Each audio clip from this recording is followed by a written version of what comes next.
Hello, सभी को नमस्कार, सभी को गुड मॉर्निंग, सुप्रभात। हाँ जी, स्वागत है आप सभी का डेस्टिनी कॉमर्स अकेडमी पर। और बताइए कैसे हैं आप सभी? तो देखिए, हमने पिछली क्लास के अंदर क्या किया था? हमने पिछली क्लास के अंदर कुछ फैक्टर्स किए थे, ठीक है?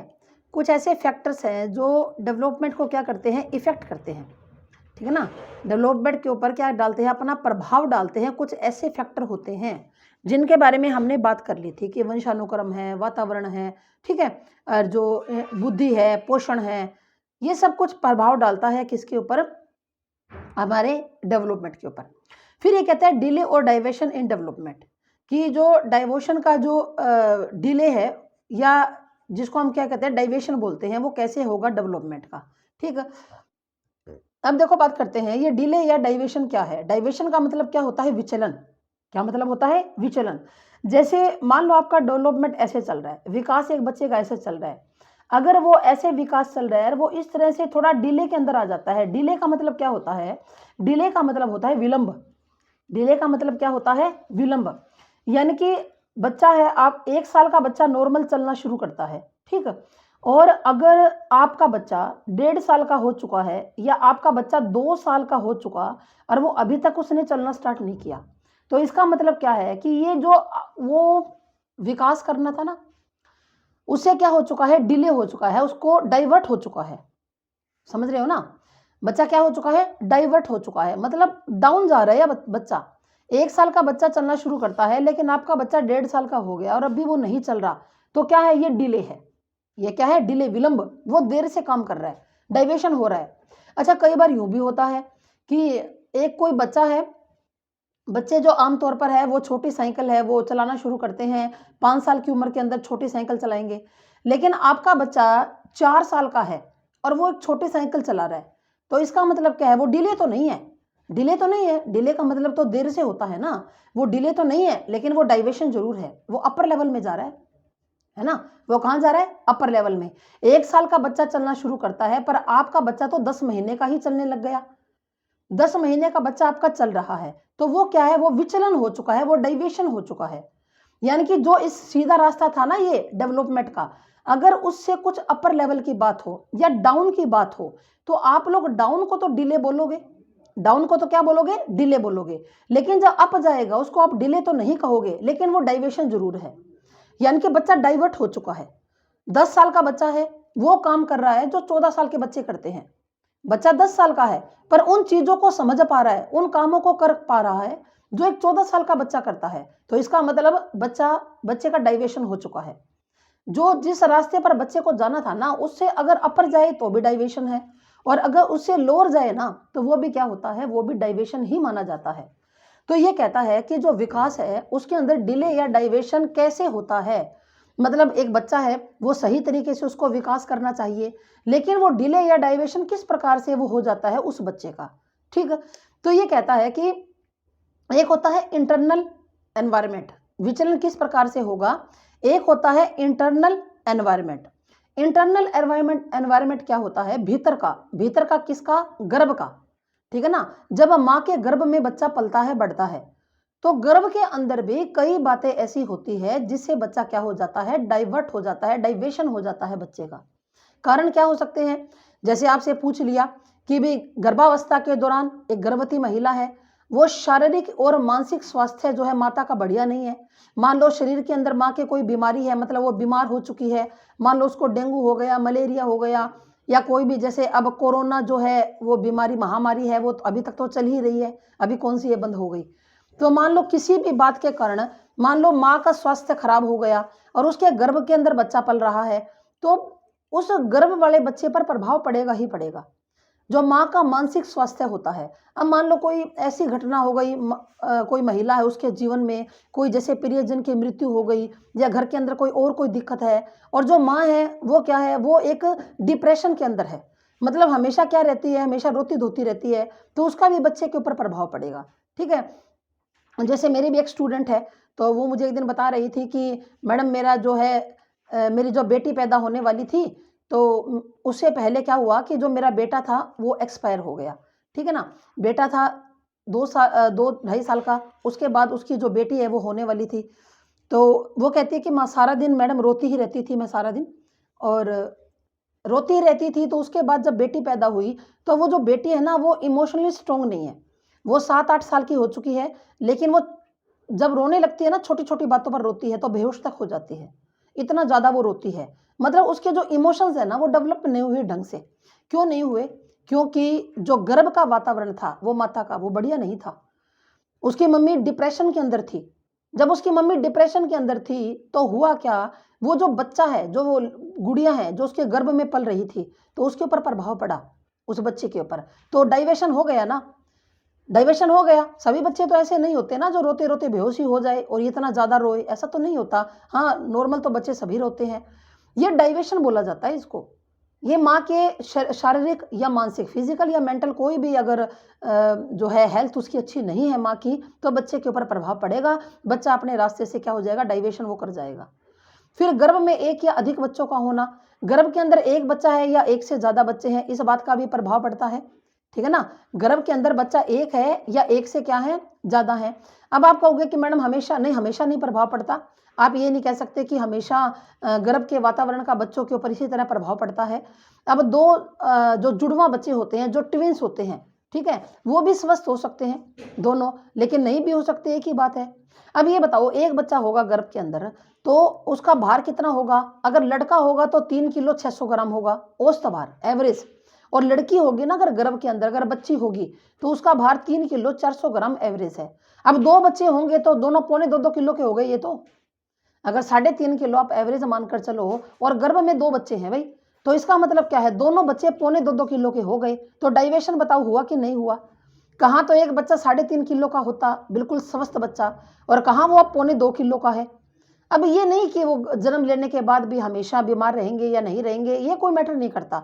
लेकिन ज़्यादातर ये देखा गया है कि जो ट्विन्स होते हैं, उनके अंदर आप ये मानिए कि जो 60% बच्चे होते हैं ना, वो जन्म लेने के बाद भी उस तरह से उनका विकास नहीं हो पाता, जैसे एक सिंगल बच्चे का होता है। तो ये भी बच्चों के ऊपर क्या करता है, प्रभाव डालता है।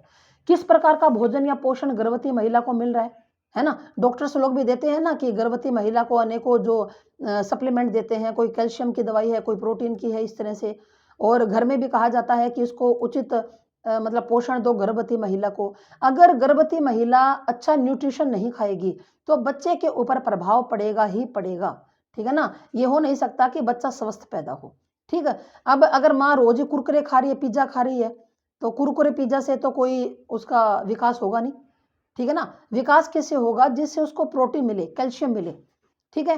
तो ये जो पोषण है या जो भोजन है, ये गर्भवती महिला के ऊपर प्रभाव डालता है, उसके बच्चे पर प्रभाव डालता है।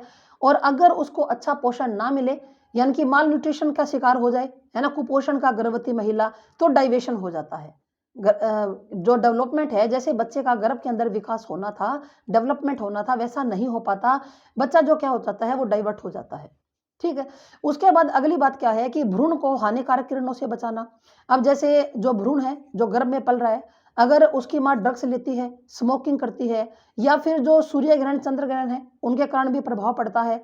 अब तो ये बात साइंटिफिकली प्रूव हो चुकी है कि जो यूवी रेज़ है ना, जो यूवी रेज़ होती हैं, इनका गर्भ में पल रहे बच्चे के ऊपर भी प्रभाव पड़ता है ना? आप लोगों ने सबने पढ़ा हुआ है हिरोशिमा और नागासाकी वाला, पढ़ा हुआ है ना सबने?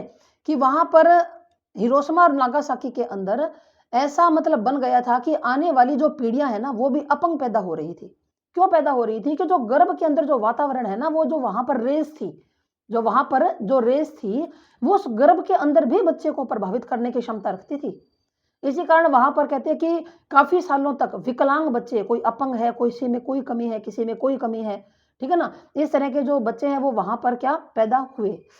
ठीक, अब जो सूर्य ग्रहण, चंद्र ग्रहण है, तो इस टाइम पर भी क्या होता है कि वहाँ पर जो है किरणें क्या निकलती हैं, हानिकारक निकलती हैं, ठीक है? और सूर्य ग्रहण, चंद्र ग्रहण के समय भी माँ को बचाया जाता है उन हानिकारक किरणों से। आपने घर के अंदर भी ऐसा देखा होगा, ठीक है ना? क्योंकि अब जैसे करते हैं ना कि भई ऐसे कर लो, गोद में नारियल रख लो, डाब रख लो, ऐसा कुछ होता है घर पे, है ना? जो बुज़ुर्ग महिलाएँ होती हैं, वो ऐसे कहती हैं गर्भवती महिला को, ताकि इनकी जो है ना प्रभाव वो बच्चे के ऊपर, भ्रूण के ऊपर ना पड़े, ठीक है। उसके बाद देखिए डिलीवरी नॉर्मल है या अबनॉर्मल, इसका भी प्रभाव पड़ता है। तो इसमें कोई दो राय नहीं है कि जो नॉर्मल डिलीवरी है वो बेस्ट है। अगर डिलीवरी अबनॉर्मल है, मान लो कोई सिजेरियन है, तो उसका भी बालक के ऊपर बहुत बार प्रभाव देखा जा सकता है। ठीक है। उसके बाद यहाँ पर ये जो ड्वार्फिज्म है, जो एक तो है पिचुएटरी, एक होता है, ये रेयर कंडीशन होती है। मतलब इसको थोड़ा-सा देख लो, मैंने यहाँ पर आपके लिए लिख दिया कि अगर बाय चांस एग्ज़ाम के अंदर आ जाए कि पिट्यूटरी जो ड्वार्फिज्म है वो क्या होता है और गिगनांटिज्म क्या होता है, तो आपको इन दोनों के बारे में पता होना चाहिए।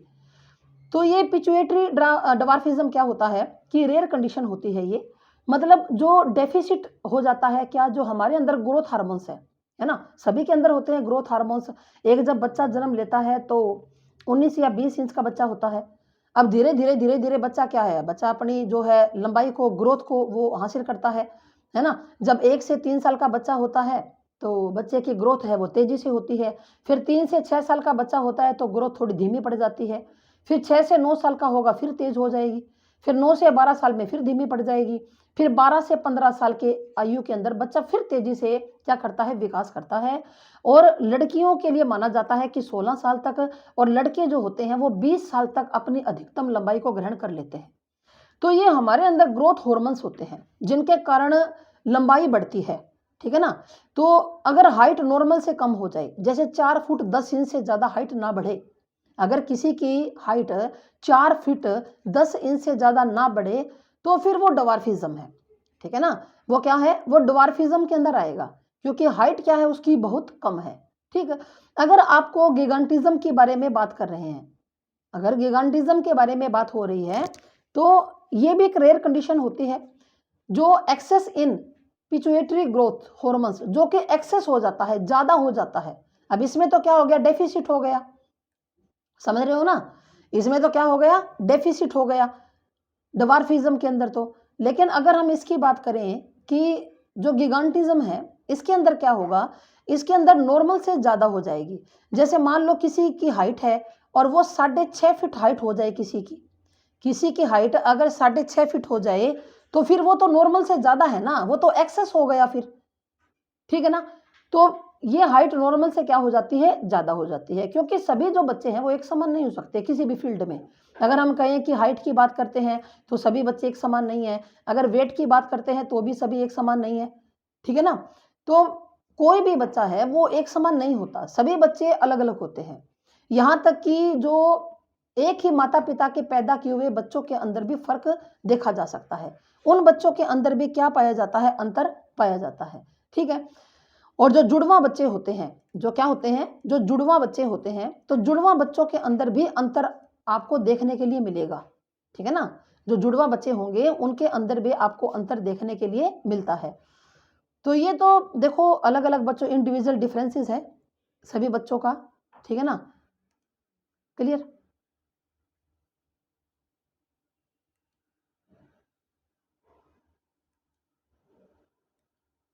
हाँ जी। अब देखिए, अब हम आगे बात करते हैं एनवायरनमेंट अवेलेबल आफ्टर बर्थ। ये तो जन्म से पहले की बात हो रही थी। हमने बात किसकी की? जन्म से पहले की। कि जो जन्म से पहले बच्चे हैं, किस प्रकार क्या-क्या चीज़ उनके डाइवर्शन कर सकती है, किसके अंदर? डेवलपमेंट के अंदर। अब जन्म लेने के बाद भी तो डाइवर्शन होता है, वो तो गर्भ की बात थी। अब ये जन्म लेने के बाद की बात है कि जब एक बच्चा जन्म लेता है, तो उसके बाद क्या-क्या डाइवर्शन हो सकते हैं। देखो, जीवन में कोई भी दुर्घटना हो सकती है या कोई भी घटना घट सकती है। जैसे जीवन में कोई दुर्घटना घट गई, है ना?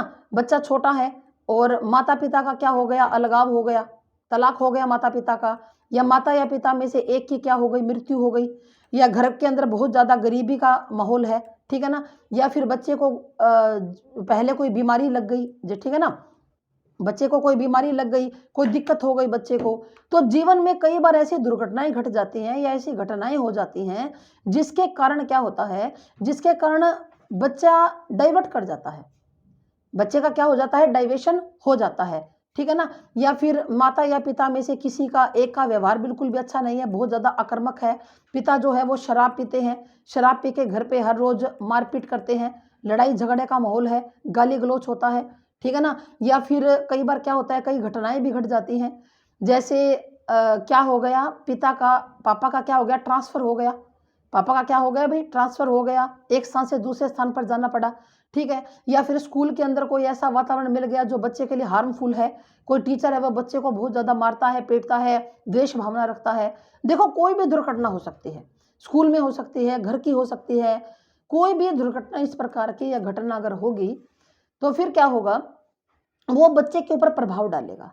क्योंकि ये तो पहले भी कहा जा चुका है कि जो अर्ली डेवलपमेंट होता है ना,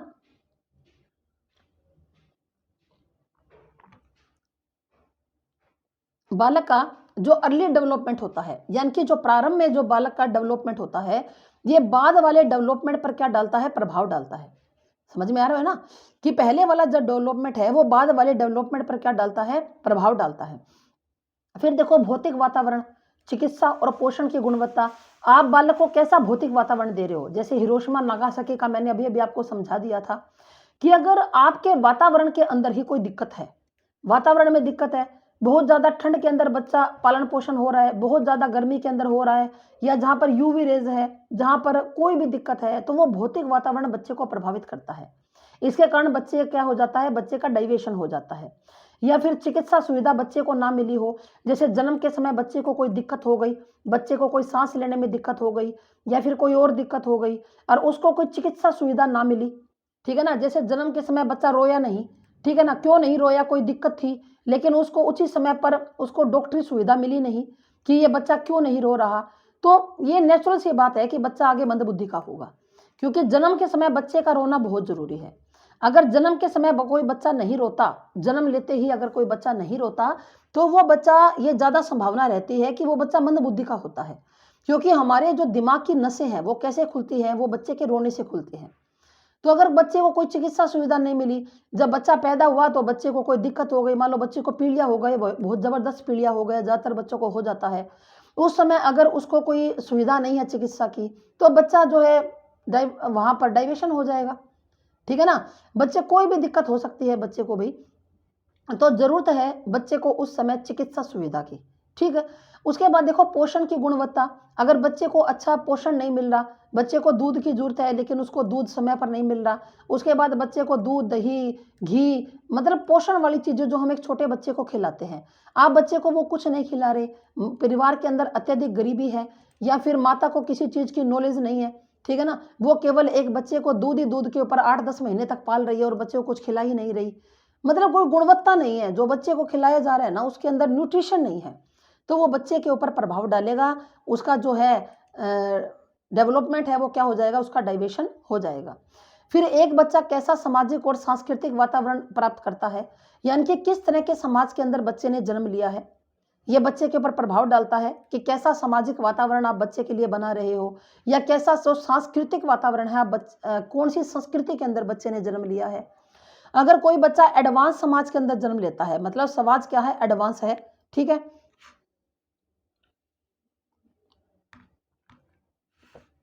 एडवांस समाज के अंदर बच्चे ने जन्म लिया, तो नेचुरल सी बात है कि जो बच्चा है वो आगे की ओर बढ़ेगा। अगर कोई बच्चा, अगर कोई पिछड़े हुए गांव के अंदर, कोई पिछड़ा हुआ गांव है और उसके अंदर बच्चा रहता है, पिछड़े हुए गांव के अंदर, वहाँ का जो मतलब लोगों के विचार है वो नैरो है ना, नैरो माइंडेड लोग हैं वहाँ के, तो बच्चों के ऊपर प्रभाव डल पड़ेगा। क्योंकि जो सामाजिक व्यवस्था होती है, जो हमारा समाज है, उसका बच्चे के ऊपर प्रभाव पड़ेगा ही पड़ेगा। और किस तरह की संस्कृति में बच्चे ने जन्म लिया है, जैसे अलग अलग देश की अलग अलग संस्कृति होती है ना, कि भाई उस देश की संस्कृति में ये है, हमारे देश की संस्कृति में ये है। अगर हम किसी दूसरे कल्चर को यहाँ पर अपनाना चाहें तो वो नहीं अपना सकते हम लोग, क्योंकि हमें बिल्कुल अजीब सा लगेगा, हमारी संस्कृति कुछ अलग है। तो ये प्रभाव डालता है कि किस तरह की संस्कृति में बच्चे ने जन्म लिया है, कैसा समाज है। जैसे अगर हम अफगानिस्तान की बात करें तो वहाँ पर लड़कियों को बाहर पढ़ना जाना, नौकरी करने की बिल्कुल सख्त मनाही है, वहाँ नहीं कर सकती लड़कियाँ, ना तो बाहर जा सकती, ना वो पढ़ सकती, ना वो नौकरी कर सकती। लेकिन यहाँ पर, हमारे यहाँ पर ऐसा नहीं है, हमारे यहाँ पर जो है मेल हो चाहे फीमेल हो, उनको दोनों को ही जो इक्वलिटी है हमारे यहाँ पर। तो ये जो किस संस्कृति में, किस समाज में बच्चा रह रहा है, उस चीज का बच्चे के ऊपर प्रभाव पड़ेगा ही पड़ेगा, ठीक है।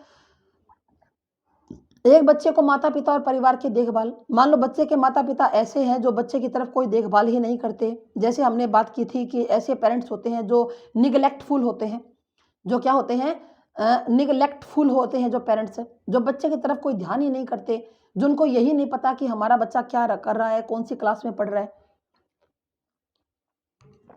तो इसका बच्चे के ऊपर प्रभाव पड़ेगा। अगर बच्चे का परिवार ऐसा है कि परिवार में के अंदर देखभाल नहीं होती, जैसे मम्मी है वो भी नौकरी पर जाती है, सुबह जाकर शाम को 6 बजे घर आती है, पापा है वो भी नौकरी पर जा रहे हैं, बच्चे की कोई आया देखभाल कर रही है ना, और वो आया है वो बच्चे को ढंग से नहीं रखती, बच्चे के लिए मतलब कुछ खेलने कूदने के लिए उचित अवसर नहीं है, बच्चे को पढ़ाने के लिए उचित जो है टीचर नहीं है या उचित ट्यूटर नहीं है घर के ऊपर, ठीक है ना। माँ 6 बजे आती है थकी आ रही, उसके बाद वो वैसे ही गुस्से के अंदर झुंझलाती हुई आती है, तो जो देखभाल है इसका बच्चे के ऊपर प्रभाव पड़ेगा, ठीक है ना। अगर बच्चा एक जॉइंट फैमिली में है या एक न्यूक्लियर फैमिली में है, इस बात का भी बच्चे के ऊपर प्रभाव पड़ता है, ठीक है ना। जॉइंट में है या न्यूक्लियर फैमिली में है, अगर जॉइंट फैमिली में है तो बच्चे का विकास बहुत अच्छी तरह से होगा, अगर न्यूक्लियर फैमिली के अंदर है तो विकास तो यहाँ भी होगा पर जॉइंट से थोड़ा कम होगा। मेरा पर्सनली भी यही मानना है कि एक बच्चे को विकास करने के लिए जॉइंट फैमिली का होना जरूरी है। एक बच्चे के लिए अपने दादा दादी का, अपने चाचा का, बुआ का, ताऊ का प्यार बहुत जरूरी है, ठीक है ना। अगर परिवार में जो भी लोग हैं, जरूरी नहीं सबके चाचा ताऊ हो, लेकिन कहने का मतलब क्या है कि एक बच्चे के लिए अपने परिवारजनों का प्यार की बहुत जरूरत होती है। और जो बच्चा ज्वाइंट फैमिली में पलता है ना, तो उसका विकास और भी तेजी से होता है, क्योंकि फैमिली के अंदर बहुत सारे लोग होते हैं और वो बच्चे को अलग अलग नई नई बातों को क्या करते हैं, सिखाते हैं। अगर एक न्यूक्लियर फैमिली में बच्चा पलता बढ़ता है और माँ भी नौकरी करती है और पापा भी नौकरी करते हैं, ठीक है, तो माँ क्या आती है थकी हारी आएगी और वो बच्चे के ऊपर ध्यान नहीं दे पाएगी, बच्चे का जो है वो कौन करेगा, बच्चे की देखभाल आया करेगी, ठीक है ना। तो उस चीज़ का बच्चे के ऊपर क्या है, प्रभाव पड़ेगा ही पड़ेगा, ठीक है। उसके बाद कहा है कि पड़ोस और आसपास के वातावरण की गुणवत्ता, कि बच्चा किस तरह के पड़ोस के अंदर बच्चा रह रहा है, उसका आस पड़ोस किस प्रकार का है। अगर आस पड़ोस ऐसा हो कि झगड़ालू हो, ठीक है, सारा दिन लड़ाई झगड़ा हो, या फिर वहाँ पर बहुत से लोग ऐसे रहते हो कि जो ड्रग्स लेते हैं, ठीक है ना, या फिर शराब वराब पीते हैं, झगड़ा करते हैं, ठीक है ना, आस पड़ोस का वातावरण बढ़िया नहीं है, ठीक है ना, वहाँ पर पढ़े लिखे लोग नहीं है बल्कि अनपढ़ और गंवार लोग रहते हैं, जो हर रोज़ पता नहीं माहौल ही बिगाड़ रखा है पूरे मोहल्ले का, तो इस बात के ऊपर भी बच्चे का प्रभाव पड़ता है, ठीक है ना। क्योंकि देखो जो वांडूरा है, वांडूरा ने सामाजिक अधिगम सिद्धांत दिया था, ठीक है, दिया था ना, सोशल लर्निंग थ्योरी दी थी वांडूरा ने। तो वांडूरा उसके अंदर क्या कहते हैं, वांडूरा कहते हैं कि भाई बच्चों के जो ग्रुप बनाए जाते हैं और उनको एक फिल्म दिखाई जाती है लड़ाई झगड़े वाली, तो उनमें से ज़्यादा आधे बच्चों को वो लड़ाई झगड़े वाली फिल्म पसंद में आती है। कारण क्या, कि जब उनसे ये देखा गया, जाना गया कि इनको ये फिल्म क्यों पसंद आई, क्योंकि तो वहाँ पर ये चीज़ निकल कर सामने आई कि उनके आस पड़ोस का वातावरण बड़ा गंदा है, हर रोज़ लड़ाई झगड़ा वहाँ पर होता है। तो जैसा बच्चे के आस पड़ोस का वातावरण होगा, बच्चा उसी प्रकार से बिहेव करना स्टार्ट कर देगा। समझ रहे हो ना, कि अगर वातावरण अच्छा होगा तो फिर बच्चा भी अच्छा होगा, है ना। अगर बच्चा शांत माहौल में रहता है ना, तो उसको पूरा जीवन शांत माहौल ही पसंद आएगा, और अगर बच्चा लड़ाई झगड़े के वातावरण में रहता है ना, तो उसको लड़ाई झगड़ा ही अच्छा लगेगा, ठीक है। उसके बाद स्कूली शिक्षा की गुणवत्ता, कि आप कौन से स्कूल में बच्चे को पढ़ा रहे हो। अगर बच्चा एक आर्मी स्कूल के अंदर जा रहा है तो वहाँ पर अच्छी अपॉर्चुनिटी है, अगर कोई बच्चा पिछड़े हुए स्कूल के अंदर जा रहा है तो वहाँ इतनी अपॉर्चुनिटी नहीं है, अपॉर्चुनिटीज़। जैसे कई स्कूल क्या होते हैं, वो बच्चे को क्या करवाते हैं, डिबेट करवाते हैं, बच्चे को क्या करवाते हैं भी, डिबेट करवाते हैं बच्चे की, वहाँ पर आपस के अंदर कन्वर्सेशन करते हैं किसी बात के ऊपर, तो बच्चे के ऊपर प्रभाव पड़ेगा, ठीक है। अब जैसे लोग अपने बच्चों को बहुत बड़े बड़े स्कूलों में, यहाँ तक कि विदेशों में भी क्यों भेजते हैं, जैसे कई लोग तो बोल देते हैं यार कुछ नहीं, स्कूल तो स्कूल है, ऐसा कुछ नहीं है। अगर स्कूल के अंदर ज़्यादा अपॉर्चुनिटीज होंगी तो वो बच्चे के ऊपर प्रभाव डालेगी। एक स्कूल है जहाँ पर फॉरेन लैंग्वेज सिखाई जाती है, जहाँ पर फॉरेन लैंग्वेज सिखाई जाती है, तो बच्चे के ऊपर उसका प्रभाव पड़ेगा फॉरेन लैंग्वेज का, ठीक है ना। और एक स्कूल ऐसा है जहाँ पर ड्रामा होता है, ड्रामा जो है वहाँ पर स्टेज होता है, वहाँ ड्रामा करवाया जाता है। मतलब ज़्यादातर जो ये हीरो हीरोइन होते हैं ना, ये बोलते हैं कि जो एक्टर बनने की जो शिक्षा है उनको स्कूल में मिल गई थी, क्योंकि स्कूल के अंदर जो प्ले हुआ करते थे, तो मतलब वहाँ पर ड्रामा जो है वो हुआ करते थे और उनको वहाँ पर ये चीज़ सिखाई गई है। तो जैसा बच्चे का स्कूल होगा, अगर स्कूल हाई लेवल का होगा तो बच्चे के जो शिक्षा है वो भी हाई लेवल की ग्रहण करेगा। अगर आप किसी पिछड़े हुए सरकारी स्कूल में बच्चे को पढ़ा रहे हो, तो वहाँ पर बच्चे की जो गुणवत्ता है वो प्रभावित होगी, बच्चा डाइवर्शन कर जाएगा, बच्चा क्या कर जाएगा, डाइवर्शन कर जाएगा। एक बच्चे के सहकर्मी समूह संबंधों और कंपनी की गुणवत्ता, भाई मतलब एक बच्चा है, उसके पीयर ग्रुप बच्चे का कैसा है, कौन सी कंपनी में बच्चा रहता है, ठीक है ना, किन बच्चों की कंपनी में वो रहता है, कि क्या ऐसे तो लड़कों के साथ उसका उठना बैठना नहीं है कि जो मतलब आप कहते हो कि बीड़ी या सिगरेट पीते हैं, ठीक है, जो शराब पीते हैं या जो ड्रग्स लेते हैं या फिर जो चोरी करते हैं, ठीक है ना, जो झूठ बोलते हैं, क्या ऐसे बच्चों के साथ उठना बैठना तो नहीं है? कहीं उसका जो पीयर ग्रुप है वो इस प्रकार का तो नहीं है? क्योंकि पीयर ग्रुप का ऊपर का बच्चों के ऊपर बहुत प्रभाव पड़ता है। जो एडोलेसेंस होता है ना, एडोलेसेंस के ऊपर तो सबसे ज़्यादा इफेक्ट पड़ता है किसका? पीयर ग्रुप का। सबसे ज़्यादा प्रभाव एडोलेसेंस के ऊपर पीयर ग्रुप का होता है कि बच्चा जो है अपने माता पिता की नहीं मानता, किसके मानता है? अपने पीयर ग्रुप की मानता है। जैसा उसके अन्य जो कहते हैं ना दोस्त मित्र मंडली कहती है, वैसा ही बच्चा मान लेता है। एक बच्चे के सहकर्मी, समूह संबंधों और कंपनी गुणवत्ता हो गई, पीयर ग्रुप हो गया। उसके बाद अब हम आगे बात करते हैं कि देखो, एक जो बच्चा है और उसके परिवार में बच्चा है, कोई बच्चा है और उसके परिवार को उसकी जाति, धर्म, राष्ट्रीयता, उसकी क्या जाति, धर्म, राष्ट्रीयता या नागरिकता के संबंध में उपलब्ध कराए गए उपचार की गुणवत्ता। मतलब बच्चा जो है, उसका जो परिवार है वो किस जाति से बिलोंग करता है, वो मुस्लिम धर्म से है या वो हिंदू धर्म से है, ठीक है, वो मुस्लिम धर्म से है या फिर वो किससे है? भाई हिंदू धर्म से वो बच्चा क्या करता है? बिलोंग करता है, ठीक है। उसकी राष्ट्रीयता क्या है या नागरिकता के संबंध में जो उसको मिल रहा है, ठीक है ना। क्योंकि देखो भाई, अगर एक बच्चा अमेरिका के अंदर पलता बढ़ता है तो वहां पर का सिस्टम अलग है, हमारे इंडिया का अलग है, ठीक है। अगर कोई और देश होगा, मान लो चीन है, तो वहां का सिस्टम अलग है। फिर जाति का प्रभाव पड़ता है कि बच्चे ने उच्च जाति के अंदर जन्म लिया है या निम्न जाति के अंदर जन्म लिया है। जैसे पहले, आजकल तो इतना नहीं है, गांव में तो अब भी है कि जो निम्न जाति के होते हैं उनको लोग अपने घड़े का पानी तक भी नहीं पीने देते। तो इस बात का बच्चे के ऊपर प्रभाव पड़ेगा ही पड़ेगा। डॉक्टर भीमराव अंबेडकर, आपने उनके बारे में सुना होगा कि उनको क्लास के अंदर बैठने भी नहीं दिया जाता था, ठीक है ना। तो आप किस धर्म से हो, आप मुस्लिम धर्म से हो, हिंदू धर्म से हो, इस बात का भी प्रभाव पड़ता है। फिर शैक्षिक और व्यावसायिक सुविधाओं और गुणवत्ता की उपलब्धता, कि आपको कितने जो एजुकेशन की जो फैसिलिटीज आपको मिल रही है या कौन कौन से आप व्यवसाय की सुविधा आपको मिल रही है। मतलब एक बच्चा अगर डॉक्टर बनना चाहता है तो उसको क्या डॉक्टर बनने के लिए सारी सुविधाएं हैं? क्या उसको पढ़ने के लिए आगे बाहर भेजा जा रहा है? क्या घर के अंदर उसके लिए एक अलग से सेपरेट रूम की व्यवस्था है कि जहां पर बच्चा बैठकर आराम से पढ़ सके? तो जो उसको सुविधाएं मिलेंगी, किसी बालक को जितनी सुविधाएं मिलेंगी तो उसका उसके ऊपर प्रभाव पड़ेगा ही पड़ेगा। अगर बच्चे को किसी प्रकार की एजुकेशनल या वोकेशनल जो हेल्प नहीं मिल रही तो बच्चे का जो विकास है, जो डेवलपमेंट है, वो बच्चे का क्या हो जाएगा? डाइवर्ट हो जाएगा। बच्चा उस तरह से डेवलपमेंट नहीं कर पाएगा जैसे उसको करना चाहिए, ठीक है, क्लियर बात? हाँ जी।